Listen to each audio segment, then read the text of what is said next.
Buenas tardes a todos.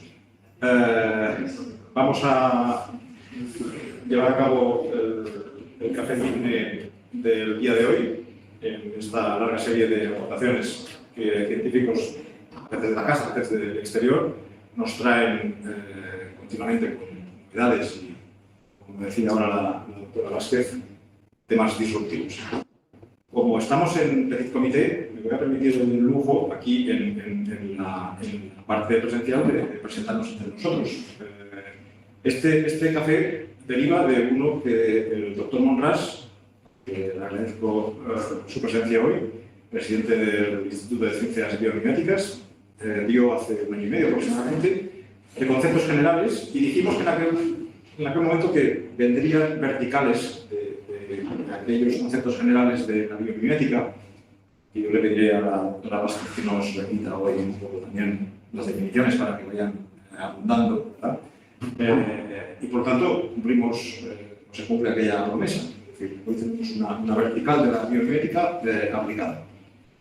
También nos acompaña por parte del Instituto su directora general, Carmen San Francisco, y aquí hoy en CIGNE tenemos a Laura Almunia, representante de las aulas CIGNE. Está con nosotros Agustina, que es una investigadora postdoc del Departamento de Ingeniería Aplicada a la Salud del CIGNE. Y Salva La Torre, que es un incondicional prácticamente de todo lo que suene a diferente y bueno, que yo le agradezco que esté aquí con nosotros, del Departamento de Resistencia de Materiales y Estructuras de Ingeniería. Bueno, y Alejandro, por supuesto, hemos hecho un esfuerzo, os agradecemos mucho a ti y a Laura de Comunicación, que de una semana para otra se haya podido montar esta sesión.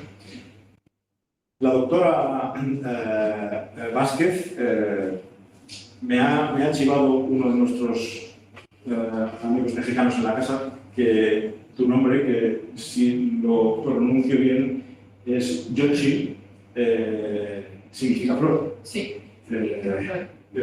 Lo que no sé reproducir es el nombre del dialecto en el que eso es así, porque me pareció muy extraño, pero bueno, en fin. Sí, el que está en náhuatl. Exactamente, esto era, sí. Pues flor, bienvenida a nuestros cafés CIGNE. La doctora Vázquez ejerce su actividad en la Universidad Veracruzense. ¿Es veracruzense? Veracruzana. Veracruzana, exacto, en México. Y está especializada, o está, digamos, dentro del ámbito de las tecnologías de la información y de la comunicación, si bien, de la misma forma que tenemos nosotros en el centro, eso implica una parte de disciplina transversal y otra digamos, también verticales aplicadas. Ella, en su caso, ha trabajado, por ejemplo, en temas de ingeniería pues, mecánica, científica o industrial. He visto yo algunos artículos interesantes de inteligencia artificial aplicada a maquinaria y a procesos industriales, temas que también nos son relativamente afines aquí en CIGNE, y en particular otra rama importante que probablemente está más cerca del concepto biomimético, que es el que, bueno, pues, nos gusta que nos traigas hoy, ¿verdad? Que es la parte aplicada a salud. Entonces, el subtítulo de este título que pusimos de forma genérica, Salud, Matemáticas y Biomimética, bueno, pues tiene relación con el cáncer de laringe y la inteligencia artificial aplicada con una aproximación biomimética. Entonces, bueno, yo te pediría que tal vez empezases con tu definición de la biomimética, porque todavía nos cuesta, cada uno tenemos un poco la muestra y queremos seguir abundando en esta cuestión. Y a partir de ahí, pues, muchas gracias por estar con nosotros. Gracias por la invitación y también al Biomimetic Science Institute haberme recibido en esta estancia. Ya lo comentaba, ¿verdad? Yo vengo de la Facultad de Ingeniería en Electrónica y Comunicaciones de la Universidad de Veracruzana en México. Soy ingeniera en electrónica de profesión, con maestría en diseño microelectrónico. y el doctorado lo hice en mecatrónica, y dentro del área de mecatrónica me llamó mucho la atención la parte de la biomimética, ¿no? Y lo encaminé hacia cuestiones de aplicación en biomecatrónica, o sea, la mecánica que tenemos en la vida. Entonces, esta charla la denominamos Salud, Matemáticas y Biomimética, porque creo que entre todas estas áreas hay una interrelación muy importante que a veces dejamos de lado o no observamos, ¿verdad? Y desde nuestro contexto de la ingeniería, yo creo que pues, las matemáticas forman parte de nuestra naturaleza, de nuestro contexto de curiosidad con el que abordamos nuestra profesión. En este contexto, ¿verdad? La biomimética pues es una ciencia disruptiva, es una ciencia nueva, pero prácticamente desde mi punto de vista yo considero que la biomimética nos va a dar la cuarta revolución industrial, porque al voltear a ver a la naturaleza y al voltear a ver a todos sus contextos, nos damos cuenta que las matemáticas que modelan la vida tienen comportamientos muy simples. A veces nosotros, dentro de nuestro contexto ingenieril, estamos acostumbrados a ecuaciones matemáticas muy complejas, a resolver modelos muy complejos, y al aplicar desde mi perspectiva a la biomimética, yo me di cuenta que podemos encontrar soluciones sencillas con matemáticas convencionales, solamente que es cuestión de comprender el modelo biológico que queremos modelar. Es ahí donde para mí nace este interés, nace esta curiosidad, que creo que el ingeniero por naturaleza es muy curioso. Entonces, a partir de ahí comencé yo a explorar cómo las matemáticas, ¿verdad? Y la naturaleza nos podrían dar soluciones a problemas tan complejos, que creo que es lo que buscamos al desarrollar modelados matemáticos. Bueno, muchas veces en esta investigación, cuando yo la comencé, porque fue parte de mi investigación doctoral, yo comencé preguntándome cómo desde los modelos matemáticos podríamos encontrar medidas que no pudieran verse a simple vista. Y cómo estas medidas, ¿verdad?, biológicas podrían ayudarnos a modelar comportamientos que pudieran desarrollar herramientas predictivas para cuestiones de salud. En los tiempos nuevos, en nuestro ámbito, nosotros sabemos, ¿verdad?, que se están diseñando muchos modelos matemáticos combinados con técnicas de inteligencia artificial. Y esta combinación de técnicas lo que está logrando pues, es que se diseñen tratamientos a la medida, con diagnósticos a la medida, ¿no?, personalizados. Ahí nos damos cuenta de la gran potencia que tienen los modelos matemáticos y las técnicas de inteligencia artificial combinadas. Lo difícil es, en este sentido, encontrar los parámetros que van a formar parte de los modelos matemáticos, ¿no? Porque en cuestiones de salud no hay un modelo lineal, no hay un modelo único, flexible. Todos en nuestra propia biología somos un experimento propio de la naturaleza, somos únicos, irrepetibles, y nuestra información es esencial, especial y para mi gusto maravillosa. En este sentido, el cáncer pues era una de las cosas que a mí me llamaba mucho la atención, de cómo en todas partes del mundo hay proliferación de cáncer de diferentes tipos. O sea que me empecé a interesar por esta investigación, porque yo decía, bueno, es que el cáncer no respeta raza, no respeta edad, o sea, no respeta nada. Entonces decía yo, bueno, ¿cómo puede existir alguna ayuda para las personas, ¿no?, desde mi profesión? Entonces empecé a investigar y me di cuenta que había bastante trabajo ya experimental que se había desarrollado sobre modelización matemática, pero la mayoría de ella estaba diseñada a analizar el crecimiento de los tumores. Consideré en ese momento que pues podíamos aportar desde otra manera, y para mí el interés era ver cómo hacer alguna herramienta que, en lugar de ir a modelar ya el crecimiento de los tumores, pudiera ayudarnos a ver marcadores de cuando esas lesiones precancerosas todavía no son visibles. Entonces, lo complejo fue encontrar el camino. Para encontrar ese camino, pues Yo puedo compartir ahora que todos los modelados biomiméticos, ¿verdad?, que imitan el comportamiento de la naturaleza o que están inspirados en modelos biológicos, nos invitan primero a conocer el origen del órgano donde se gesta la enfermedad. Si nosotros no conocemos qué está pasando en el órgano y cómo se comporta cuando es sano, no podemos entender qué vamos a modelar y qué esperamos. O sea, podemos diseñar matemáticas muy robustas, métodos numéricos complicados, podemos hacer procesamiento de imágenes con muchas técnicas de inteligencia artificial, pero seguimos haciendo más de lo mismo. Entonces, el asunto fue aquí que me tuve que adentrar a la parte de la medicina y a la parte de las neurociencias desde mi concepto de ingeniería para comprender pues, qué pasaba cuando se iniciaba la formación de todo. En el modelo biológico, pues nosotros nos hemos encaminado bastante a entender, ¿verdad?, que se dañan los tejidos epiteliales, que existe una proliferación descontrolada de células y que cuando esas células ya han sobrepasado el límite permitido por el propio tejido, se empieza la aparición del tumor. En este caso, en las cuerdas vocales podemos ver que este es su comportamiento natural. Las cuerdas vocales están albergadas en la laringe. La laringe es un órgano interno, pequeño, de cuando muchos 5 centímetros en los varones, de 3 centímetros en las mujeres. Es una cavidad oscura de la que no podemos extraer información de manera fácil. Entonces, todas las técnicas que existen en el estado del arte para el estudio de este tipo de cáncer son métodos invasivos diseñados con sondas de marcaje fluorescente por la propia característica del órgano, ¿no? Entonces, al encontrarme con esta situación, pues entendí que por ese lado tampoco podíamos encontrar algo relevante. Entonces me fui a buscar en el comportamiento natural.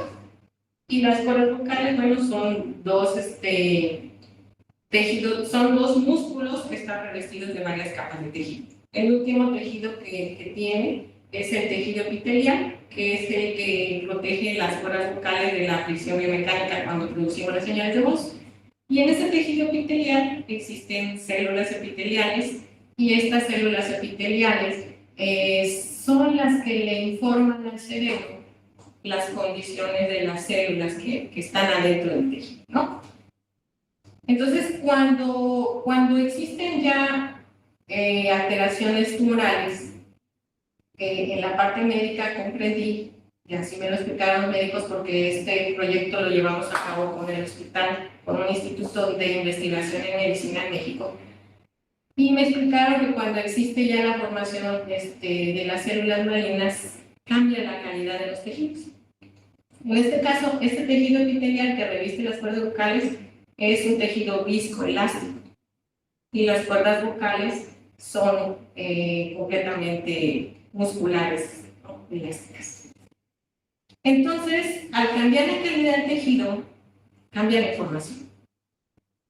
Cambia la información que están recogiendo esas células. Y entonces, ¿verdad?, se empiezan a formar transformaciones en los fibroblastos. Esto cambia la condición de viscosidad, la condición de elasticidad, y en ese sentido hay ya formaciones pretumorales que no superan los 2 milímetros, o sea, que están adentro de los tejidos, que no son visibles, pero que existen. Esa condición pretumoral puede durar muchos años, muchos meses, ¿verdad? Y cuando aparece el carcinoma, es cuando ya existe una proliferación descontrolada de esas células y ya ha sobrepasado y ya ha roto o ha generado muerte celular a sus células vecinas, ¿no?, que desde donde de origen. Esto para mí llamó la atención porque cuando ya aparecía el carcinoma, como lo vemos aquí, ¿verdad? Cuando ya aparecía el carcinoma, el diagnóstico daba un porcentaje de vida del 75%. Entonces, pues ahí llamó más mi atención porque era tan importante, en lugar de diseñar herramientas para estar en esta etapa, diseñar herramientas para estar en esta. Aquí, como podemos observar, también ya existen transformaciones. Pero sin embargo, En esta etapa no hay pruebas de tamizaje, porque cuando existen pruebas, estamos ya en esta sección. Entonces las pruebas son invasivas, se tienen que hacer biopsias, se tienen que extirpar pequeñas muestras de tejido epitelial, y eso también genera a veces en las personas cambios o cicatrices en sus cuerdas vocales y los dejan marcados de por vida porque se transforma su voz, sin importar si el tejido era maligno o benigno. Entonces, a partir de este estudio, empezamos a investigar, ¿verdad?, si era posible encontrar herramientas matemáticas que nos permitieran extraer aquí cómo medir estos cambios sin que fueran visibles en las cuerdas vocales. En la literatura, hay recientes reportes de investigación que nos decían que esos cambios epiteliales están asociados a cambios en la transformación del timbre vocal, y que esas transformaciones en los cambios del timbre vocal están asociadas a lesiones precancerosas de las cuerdas vocales, pero no tan solo eso. O sea, dice que esos cambios en el timbre vocal pueden estar asociados a 13 tipos de cánceres que se desarrollan en los órganos blandos. Y que en el caso de las cuerdas vocales, esos cambios presentaban ya síntomas pretumorales que se manifestaban como alteraciones otorrinolaringológicas. Esas alteraciones estaban asociadas a un marcador que en esos estudios que hicieron Lagemin y otros investigadores israelitas, dijeron que encontraron un marcador de reflujo laringofaringeo muy marcado en todas esas personas. Y que este reflujo era el que provocaba la ronquera. Esa ronquera no en todas las personas se manifestaba de la misma manera, ni en las mismas horas, ni con las mismas condiciones. Algunos estarían asociados tos del fumador, otros no. Entonces, el problema donde más se presenta este tipo de cáncer, pues, es en los fumadores. Partiendo de ahí, encontramos, ¿verdad?, que era entonces importante analizar si era verdad que en las señales de voz se pudieran manifestar esas alteraciones de timbre de manera, pues, observable. Entonces, el Instituto de Neurorehabilitación en México nos proporcionó ayuda para poder desarrollar un ensayo clínico. Ese ensayo clínico nos permitió diseñar un banco de voces de hablantes mexicanos con fumadores. Y encontramos, como ustedes lo pueden ver aquí, ¿verdad?, características diferentes. Estos son personas normales, probamos hombres y mujeres. Y estas son señales acústicas de la voz de fumadores. Aquí nos dimos cuenta que se presentaban dos características, en que la onda pues carecía de comportamiento vibratorio. Y la otra pues tenía este retraso, ¿verdad?, al inicio de la formación de la señal. En los modelos clásicos, porque España es un referente en el diseño de modelos para tecnologías de diagnóstico asistido para cáncer por señales acústicas, estas señales que tenemos aquí se desperdician y se cortan, porque en los modelos clásicos dicen que esto es ruido. Sin embargo, desde el aspecto médico, los otorrinos explican que este comportamiento que vemos de carencia, ¿no?, que le llaman señal de bloque porque no tiene vibraciones, y este retraso que se forma aquí está asociado a fallas que son la respuesta de la motora de la nariz. Estas respuestas, ¿verdad?, están condicionadas a 3 parámetros. Primero, todo en el cuerpo humano tiene ritmo, simetría y armonía. Entonces, al modificarse la calidad de los tejidos, se modifica la información de las células y se producen asincronismos en la aproximación, en la forma en que las cuerdas vocales trabajan. Quiere decir que cada una trabaja por su lado o hay un desacoplamiento en el ritmo. La otra es que hay cambios en el amortiguamiento del tejido. Obviamente, al cambiar la calidad, cambia la viscosidad, cambia el comportamiento circulatorio. Y existen desajustes en la tensión de las cuerdas vocales. O sea que estas condiciones son los parámetros que nosotros desde la ingeniería intentamos modelar a través de un modelo volumétrico. Una vez visto esto, que si era posible, ¿verdad?, encontrar patrones específicos de ese comportamiento, pues entonces nos dimos a la tarea de buscar si había modelos matemáticos, si había modelos numéricos, y bueno, pues nos llevamos a la sorpresa que no había, y tuvimos que crear uno. Crear el modelo desde el aspecto de las matemáticas, pues también representó un reto, porque habría que encontrar cómo medir esos tres parámetros, pero en la investigación de la biología del cuerpo, a veces hemos estudiado a los órganos como si fueran propios y autónomos, y nos desconectamos de entender que están interrelacionados entre sí como sistema. Entonces, pues este modelo lo que buscó es comprender cómo se interrelacionan los órganos que forman la voz y cómo entre ellos generan esa desarmonía en el ritmo. Prácticamente entonces aquí lo que se entiende es que hay un elemento que coordina y que autorregula todas las señales que llevamos en el cuerpo, ¿no? Y esa información viene desde el cerebro, entonces viene coordinada desde el sistema nervioso central. En la formación de la voz interactúa, como ustedes lo pueden ver, interactúa el oído, los pulmones, la tráquea, el diafragma, las cuerdas vocales, la faringe, los resonadores, la lengua, la nariz, ¿verdad? Pero entonces, ahí debe haber alguien que organice toda la información. Y quien organiza toda la información, pues es el sistema nervioso central. Dentro del cerebro, pues tenemos un mapa que está directamente relacionado con cada parte del cuerpo. Entonces, en la sección que coordina el habla, hay una señal que autorregula los movimientos de las cuerdas vocales con el oído. ¿Sí?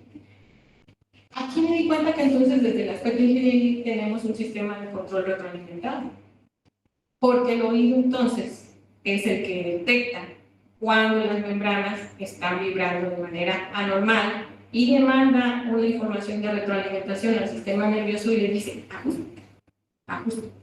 Entonces el modelo biomimético va encaminado a esto. O sea, es un modelo que no solamente considera cómo se mueven las cuerdas vocales, sino más bien busca imitar la señal de regulación que ejecuta el sistema nervioso.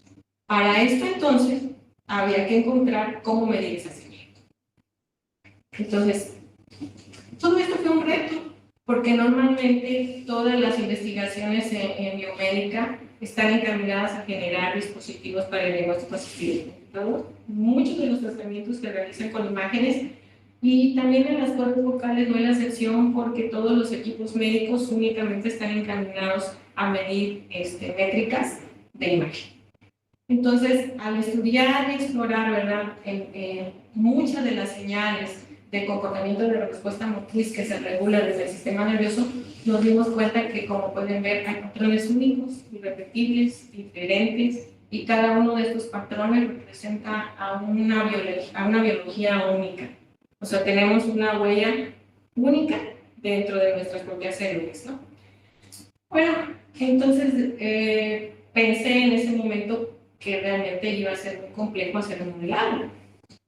Y me tuve que volver a voltear y decir, bueno, entonces vuelvo al modelo biológico, porque tengo que comprender quién autorregula, quién gestiona todo esto. Y entonces lo que hice fue desde el aspecto ingeniero decir, bueno, a ver, somos seres automáticos, funcionamos como una máquina, entonces, ¿dónde viene la condición que debe poner en movimiento cada órgano? Y entonces ahí surgió la idea de decir, ok, bueno, entonces, quien me debe interesar es el patrón de condiciones iniciales, que va a poner en movimiento la acción motora de las cuerdas vocales, ¿no? Ahí, entonces, surge realmente el modelo bioespirado. Este modelo bioespirado, como pueden ver, tiene un conjunto de muchos algoritmos. Todos ellos están interrelacionados entre sí. Lo pueden ver que no son interdependientes. Y cada uno de ellos está relacionado con un parámetro de la medida que queremos extraer. Entonces, podemos medir capacidad del flujo de aire que ocupa el pulmón, podemos medir el comportamiento de desajuste de las cuerdas vocales y la asimetría, ¿no? En el movimiento de los ritmos. Todos están interrelacionados. Pues aquí, por ejemplo, en esta parte podemos ver que este parámetro que se llama PAP corresponde al oído. Es el parámetro de control que autorregula todos los demás comportamientos biomecánicos. Este parámetro PAP no se había usado en modelados de señales de voz. Solamente se había usado en el diseño de salas acústicas, ¿no? Porque cuando la voz emite sonido hacia afuera, rebota, ¿no? en las paredes, y entonces en las salas acústicas, como las salas de música, el rebote de las resonancias hace que el oído se enriquezca al escuchar esa música, ¿no? Y nuestra propia biología lo tiene. Quien lo modela es el oído, ¿no? El oído dice, esta voz no, y le dice al cerebro, no está llegando bien la señal, ajusta. Entonces baja nuevamente una señal al control motor y empieza a autogestionar el cambio en el comportamiento vibratorio, ¿no? Muchos de los modelos solamente están diseñados como una serie de tiempo. Muchos de los que hay referentes en el mundo y en España. Entonces, estos están estudiados como un modelo biomecánico. Pero ahora, para poder validar la propuesta que nosotros hicimos, pues había que homologarlo, porque si no, ¿cómo podíamos decir que lo que nosotros estábamos extrayendo de métricas realmente era confiable y era homologado con los modelos que ya están, ¿no? disponibles en la investigación? Entonces, para esto, pues, empezamos a sacar patrones de marcaje y hicimos otro modelo matemático para homologar el comportamiento de la señal que nos regula el comportamiento biomecánico de las cuerdas vocales, y lo diseñamos como una serie de tiempo. ¿Por qué? Porque en los modelos clásicos, esas series de tiempo van a representar los momentos en cómo se van coordinando las acciones biomecánicas que se ejecutan en las cuerdas vocales. En los modelos clásicos, pues se utilizan filtros espejo y bastantes modelos computacionales, filtros inversos, y generalmente pues llegan a necesitar los modelos alrededor de 56 parámetros para modelar diferentes comportamientos de los 3 fenómenos físicos que queríamos modelar. En este modelo biomimético solamente nos damos cuenta que usamos 8 parámetros. Y de los 8 parámetros, no todos los usamos para modelar todos los comportamientos. ¿Qué quiero decir con esto? Que primero, pues comprobar que el modelo era robusto, ¿verdad? Probamos en mujeres fumadoras. Esto fue relevante porque en la laringe el tabaco afecta más a los tejidos, porque nuestra laringe es más delicada, los tejidos son más delicados, es más pequeña, las cuerdas vocales son más delgadas. Entonces, si lográbamos que el modelo funcionara en mujeres, podíamos demostrar que era robusto. ¿Aquí qué podemos ver? Aquí podemos ver el patrón de desajuste que coordina las tensiones de las cuerdas vocales. Este parámetro está relacionado con el retardo que el oído detecta. En condiciones normales, ese frente de onda, ¿verdad?, en el que se emiten las condiciones iniciales, no debe durar más de 300 milisegundos. Pero en fumadoras nos dimos cuenta que se podía ir hasta 2 segundos, que para el cerebro mucho tiempo.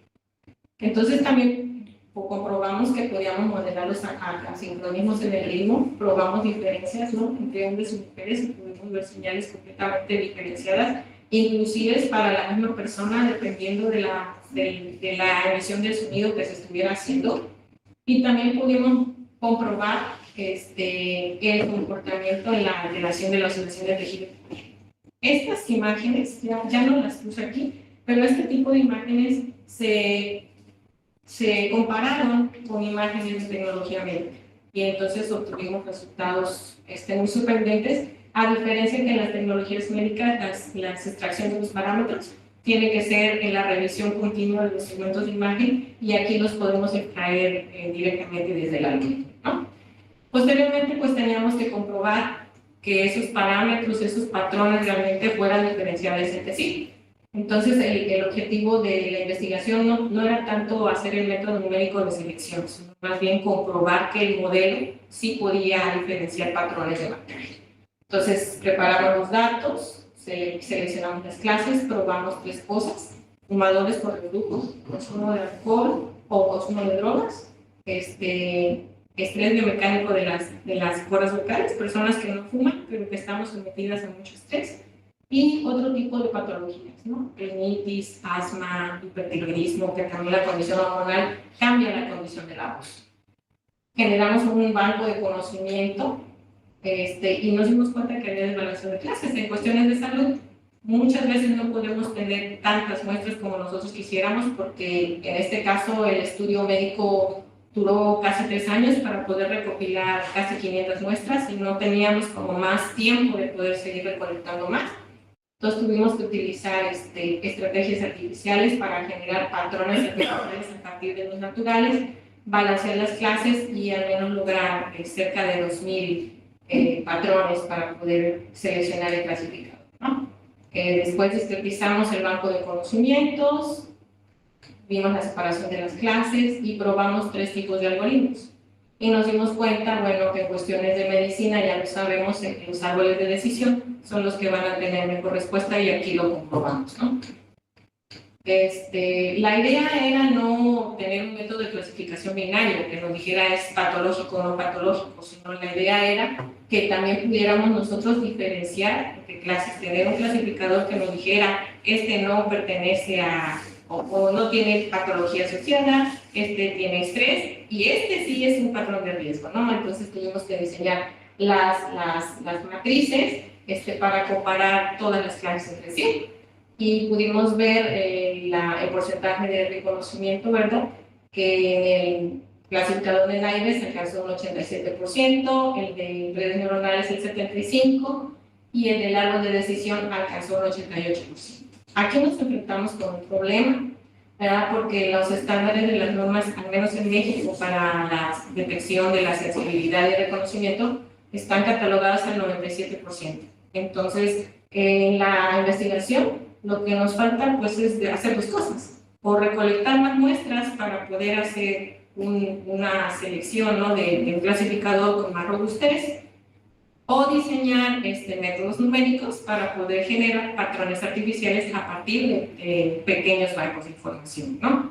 Entonces, bueno, yo con esto concluyo, mostrando, ¿no? que las matemáticas, vistas desde el aspecto biológico, nos permiten modelar comportamientos complejos propios de cada ser.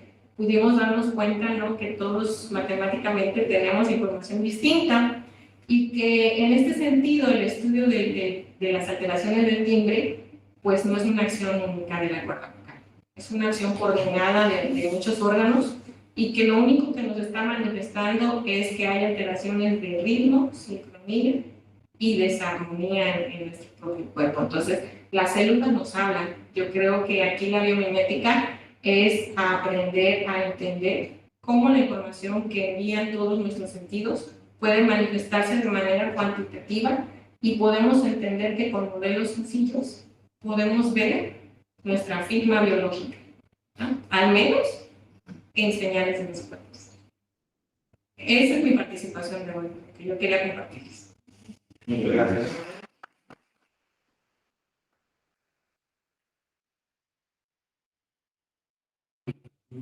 A ver, preguntas. Abierto totalmente. Este método, esta metodología, podría aplicarse a otras partes. Sí. Por lo tanto, establecer ya algo que pudiera ir generando esta búsqueda que tiene sus inconvenientes, para poder aportar a la medicina que no sea necesario. Sería así, ¿no? Es que en el mundo casi no existen bancos de marcadores. No sé si estudian medicina o los que estudiamos modelos computacionales aplicados a salud, nos topamos con ese primer con esa primera pared, ¿no? Sí, bueno, ¿y ahora dónde consigo el banco? O banco de imágenes, o banco de voces, o banco de marcadores, o sea, no lo hay. Aquí creo que la parte más compleja es conseguir que haya algún hospital, algún doctor que crea en lo que tú quieres hacer y pues en este sentido, en esta investigación para mí lo difícil fue conseguir que hubiera un doctor y que hubiera un hospital que respaldara la investigación. Sí, pero yo creo que si llegamos, ¿no?, a generar estas metodologías computacionales y se pueden generar esos bancos de información, pues se pudiera ampliar la investigación. Pero has hablado de datos sintéticos obtenidos de los modelos, que es exactamente lo mismo que nosotros hacemos en mantenimiento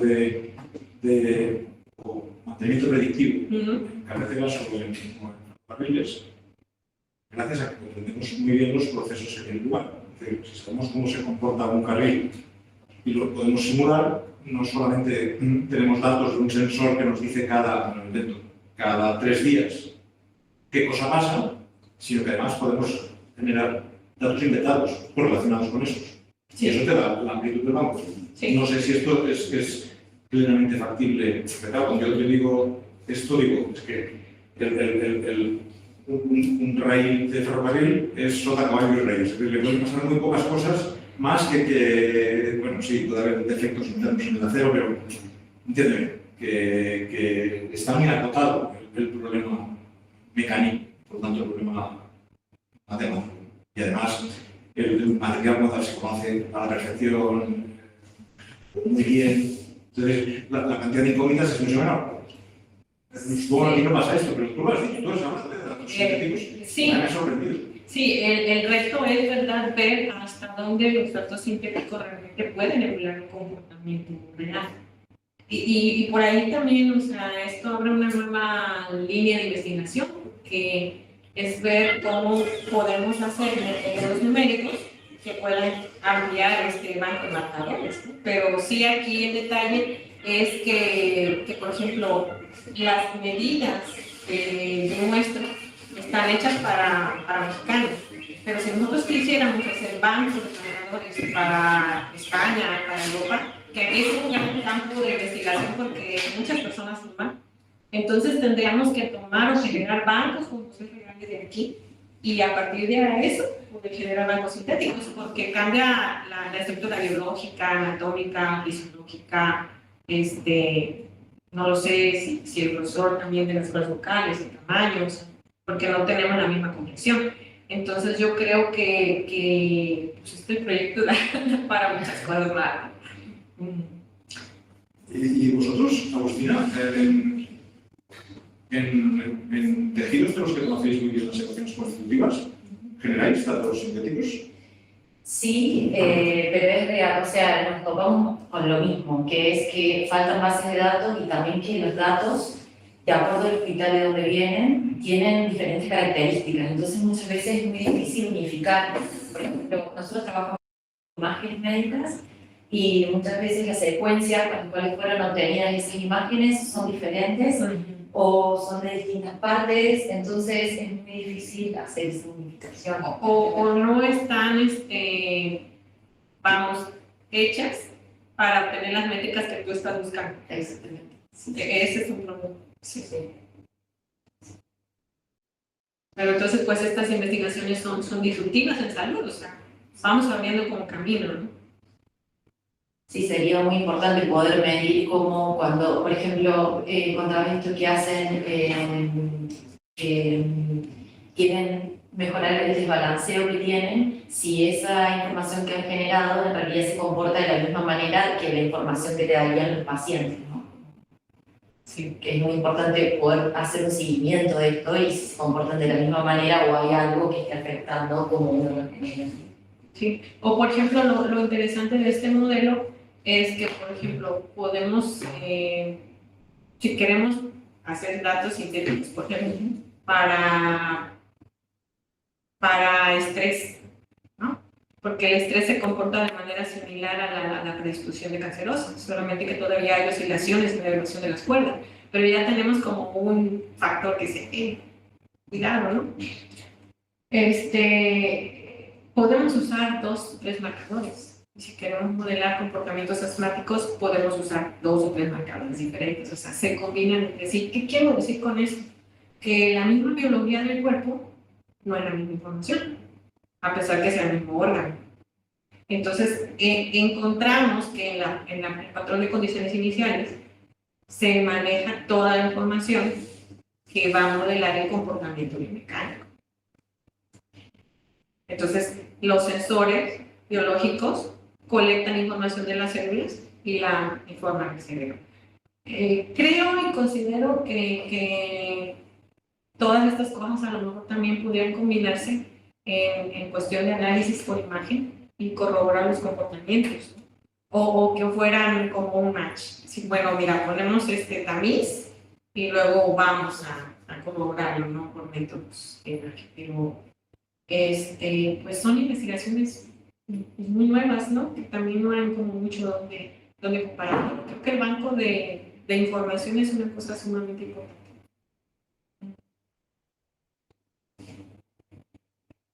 Otra pregunta más. Sí. Yo es que soy muy curioso cuando quiero. Esta es una de las enfermedades clásicas de los cantantes. Ah, sí. De los profesores también. Y de los profesores también. Sí. Yo creo que para los Sí, ¿no? Hablamos mucho. pero para los profesores no es, yo creo que no es muy complejo observarlo, porque el estrés al que llevas la voz, bueno, en sesiones de 50 minutos, por ejemplo, yo creo que basta con un aprendizaje de impostación más o menos correcto, que no todo el mundo se presta a hacer, pero yo creo que con esto basta.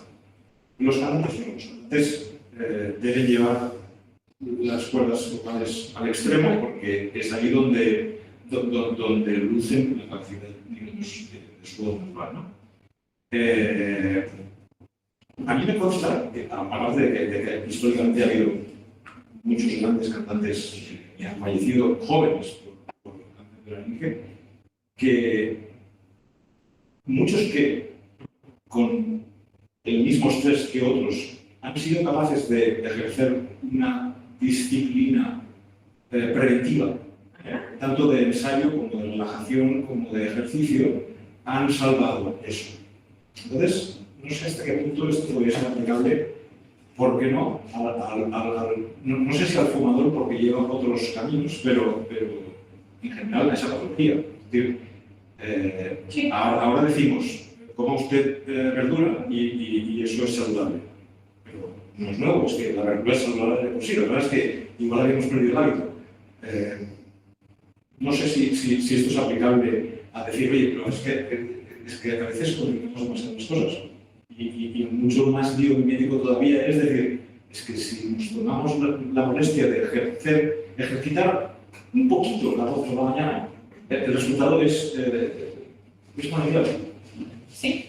No sé. Y puede ser aplicable a muchas cosas, porque bueno, en este caso, el banco de estudio lo hicimos en fumadores, porque era los parámetros que estaban reportados en la literatura y lo teníamos que, en el aspecto doctoral, científicamente, pues tenemos que comprobarlo con algo que ya exista, ¿no? Pero puede ser que sea aplicable al diseño también, por ejemplo, de micrófonos silenciosos. Bueno, es que esta es la parte. Exactamente, la parte tecnológica. Ahí está. Sí, o sea, extraer estas métricas, no nada más nos podemos ir al campo de la salud, nos podemos ir también al aspecto tecnológico, ¿no? Al diseño, por ejemplo, de micrófonos para videojuegos. O a lo que pasa después de la patología que nos transmite. Claro, A las laringes electrónicas, sí. El que está operado de cáncer de laringe es un desgraciado porque no tiene una buena solución. Sí. O al diseño de biomateriales sintéticos, ¿no? Para crear nuevos tejidos que revisten las cuerdas vocales.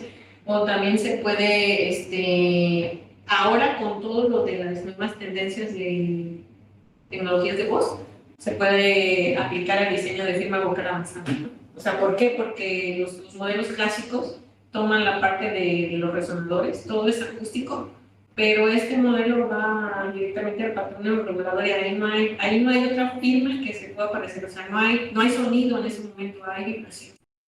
Entonces, técnicamente, este estudio yo lo caminé así porque me interesaba el estudio del cáncer, pero tecnológicamente tiene muchas salidas. Ahora, en el aspecto de los cantantes,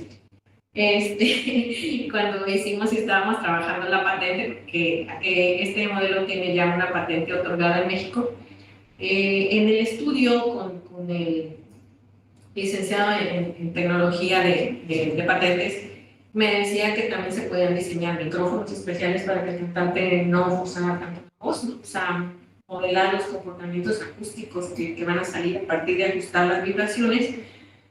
Y también se podía hacer pruebas de tamizaje para los cantantes o para los locutores, o para hacer pruebas de calidad, vender pruebas de tamizaje para medir la calidad de la voz de las personas que están expuestas a unos tóxicos, a vapores, ¿no? Porque hay industrias donde los obreros están expuestos mucho tiempo a vapores, a humos, entonces todos los estándares de calidad, ¿verdad?, exigen que es cierto tiempo a las personas se les haga un monitoreo de salud. Entonces, yo presenté aquí la parte holística, pero la parte, digamos, vendible, pues, conlleva muchas otras cosas.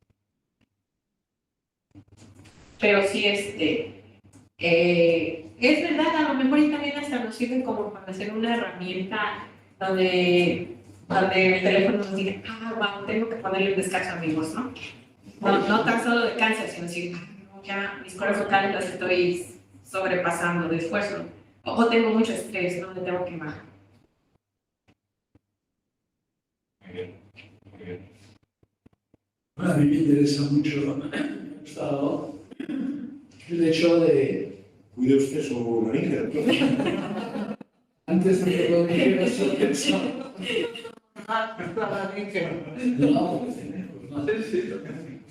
No, pero no todos los problemas están asociados a un cáncer. Eso es la parte buena. Sí, claro. Me refería a la importancia de la hibridación de las matemáticas con el.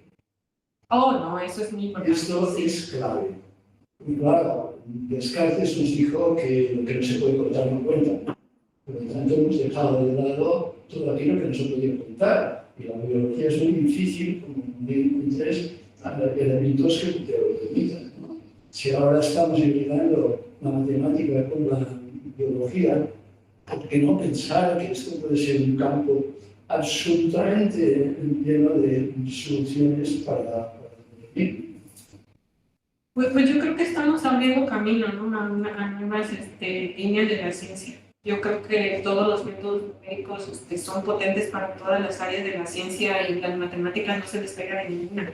Entonces, nada más creo que hay soluciones que sí requieren más mirar a la biología y otras donde pues, los parámetros son más duros, ¿no? Y podemos diseñar matemáticas más duras, pero para cuestiones de modelos pues suaves, adaptativos, flexibles, cambiantes, dinámicos, yo creo que la matemática también tiene que ser así, flexible. ¿Sí? Muy bien. Bueno, Yoshi, pues muchísimas gracias. Yo espero que les haya gustado la práctica. Por supuesto, sí. Por supuesto. Alejandro, si quieres despedir oficialmente. No, nada, yo agradecer por participar, también por verle por segunda vez, porque creo que hace un año o así hicimos otro café que no nos habíamos visto en persona. Sí, No sé si habían estado aquí en las instalaciones, también gracias por venir, creo que es más cómodo, más cercano. Y nada, y sobre todo hay muchas ideas, me parece difícil, no sé si saben mucho. Y nada, ahora cortaré la grabación, esto se procesa y os la hacemos llegar. Si queréis la colgamos en YouTube también. Ok. Normalmente lo ponemos en YouTube y les envío el link. Estupendo.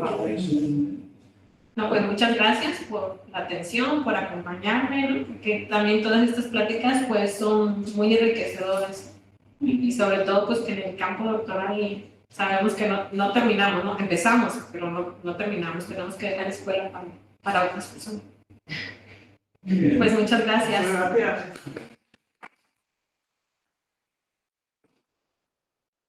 Muy bien. ¿De verdad? Oh,